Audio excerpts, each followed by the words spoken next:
Tyre change time is no one's favourite time of the year, and it's a distressed purchase, it's an expensive purchase, and it can be quite a confusing purchase. So a lot of the time people will go into a tyre fitter, especially in the UK, and just take the tyre fitter's recommendation, or worse, just say, throw the cheapest tyres on there. Can you get away with throwing the cheapest tyres on there these days as budgets are improving? Well, I thought I'd find out. It's a bit of an extreme example. I'm going to use a BMW M2 and I'm going to focus on wet handling because that's where the biggest differences is. And what we're going to do is a hypothetical. We've worn out the rear tyres first, as you would on an M2, because rear wheel drive, powerful, and you're probably enjoying the car. And we're going to stick with the original tyres, which in this case are a Continental, so a premium Continental tyre. We're going to do some lap times with all 4 Continental in the wet. We're going to switch to a Michelin rear, which is another premium manufacturer, and then do lap times with that and see how the lap times and balance is changed, if at all. And then we're going to move to a mid-range tyre, which is a Kumho, so a well-regarded mid-range on the rear. And then just to really highlight what differences the tyre can make, we're going to switch to the budget on the back. So I'd imagine this video is going to be quite spinny and quite good fun / terrifying. I don't know, but let's get to the driving.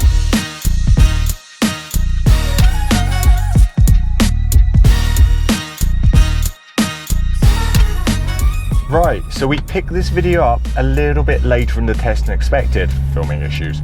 So what I've already done, I've been out on the Conti, front and rear, absolutely fine, set a lap time of about, let's check the computer, it was a late 73, early 74.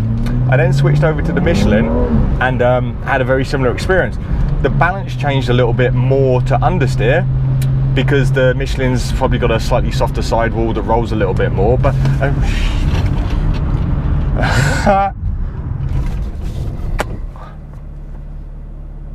okay, well, as you can guess, just to leap forward in my little story, I'm now out on the budget on the rear. So as I was saying, how am I going to turn around on this tiny little track? That's terrifying. So as I was saying, started off on the Conti front and back, car nicely balanced, a little bit of oversteer, perhaps a little bit too much oversteer in the wet for the perfect balance, but good levels of grip and about a late 73 second lap. I then switched to the Michelin and just on the rear as promised, and then did some more lap times, and the Michelin was a late 73, early 74, Michelin rear, Conti front. The balance of the car did change and the car felt a little bit less clear with what it was doing, but that's mainly because the Michelin's got a slightly softer sidewall than the Conti, so the car just rolled a little bit at the back. I then moved on to the Kumho, which is a well-regarded solid mid-range tyre. I don't even know if I'm going to be able to do a lap time. I then moved on to the Kumho, which is a well-regarded solid mid-range tyre, and lost about a second and a half of the lap time. And again, the balance was actually quite good. It felt a little bit understeery. There was a little bit of oversteer that was a bit snappy, as I found in the previous test. But again, it felt okay. It wasn't into the dangerous territory or anything. And it was just a little bit slower everywhere. So the M2 and around the dry handling bit, which I haven't had a chance to film more time, it just felt a little bit disambiguous, I think, because the Kumho attains its slip angle at a slightly different angle to the Conti, and the car, like the M2, lost some of its magic, although it wasn't in a territory I would call unsafe in dry or wet. So now, as noticed, I'm now on the budget tyre and the starting line's over there, so I'm going to get the system ready and see what happens when we try and set a time. So this is the budget accelerator on the back and still the Conti on the front, and I'm going to drive like I have in the other conditions, and that is traction control off, third gear the whole lap, thank you lady, and just try and nurse it around as carefully as possible. Oh, Jesus Christ. Okay, this this is the combination of tyres that will either kill you or turn you into a drift master.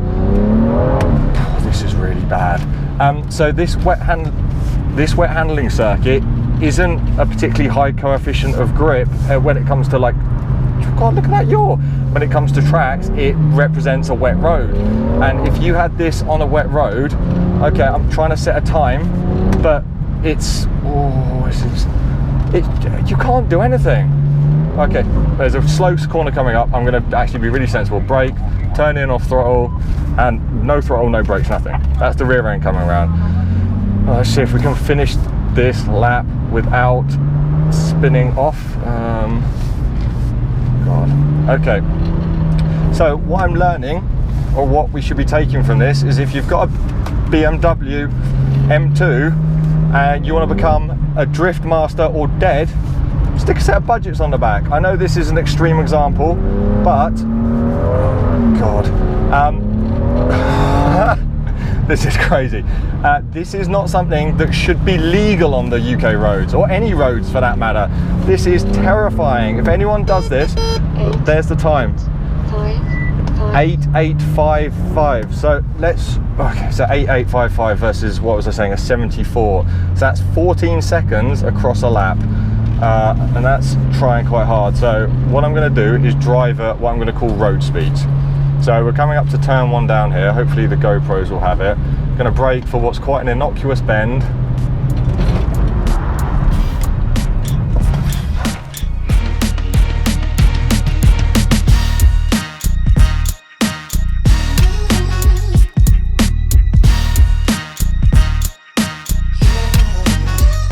Before I switch to budgets on the front and premiums on the rear, this is YouTube, and I know you're going to shout at me for traction control. Why is it turned off? Well, that's how we test, and that's what gives you the most control over the car.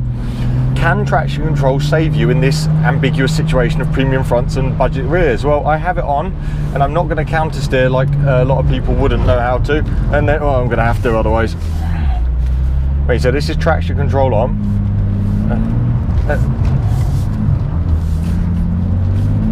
Okay, I'm not spinning, but try and doing this in a lane of traffic with oncoming vehicles. Traction control does not save you. Okay, so 50 miles an hour, turn. Had to catch it.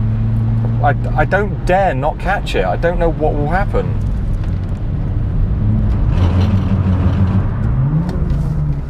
Traction control doesn't make a difference. It's that bad.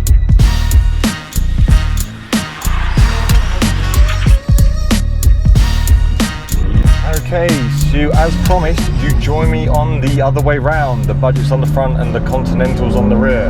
And all of a sudden, we've got some traction, which is nice. So let's see how we fare. Oh, God. The only difference between this and the budgets on the rear and the premiums on the front is you're going to see the thing you're going to hit instead of backing into it or sideways into it as you're spinning into it. So, I'm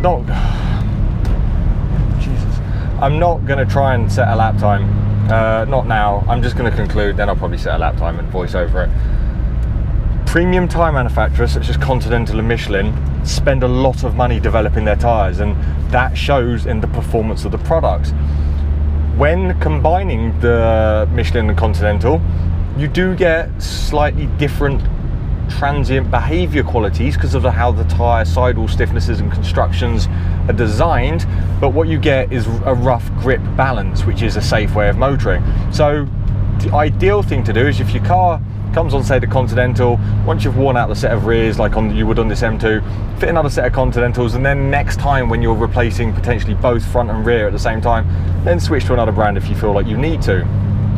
You can, however, do it in stages. So, as proven, the Michelin Continental combination. Thank you, nice lady again. The Michelin Continental combination wasn't awful. It was approximately the same lap time. Wasn't so bad. With the Kumhos, I wouldn't say it got to an unsafe balance, but you certainly had less grip overall. So the ability of your car was reduced, and from a dynamic point of view, especially in the dry bits I did off camera, it just felt a little bit sadder, a little bit softer, a little bit less inert, and the car lost some of its fizz, as James May would say.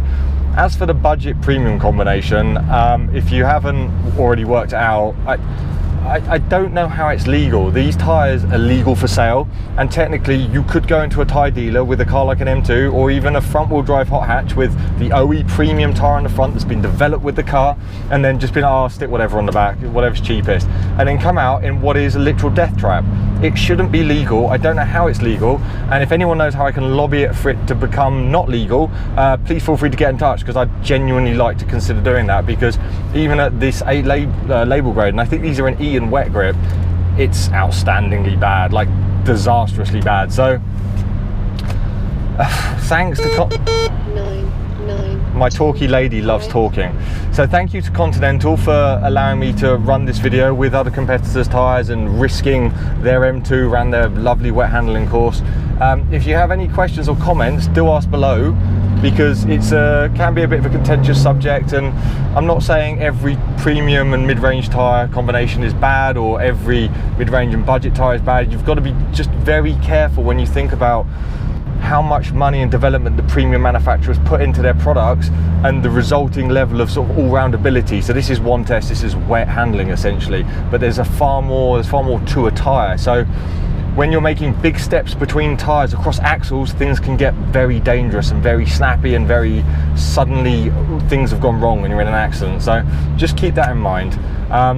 Yeah, any questions, ask below. If you've enjoyed the video, feel free to subscribe. Plenty more videos like this to come, and as always, safe motoring. And by safe motoring, I mean don't fit these tyres.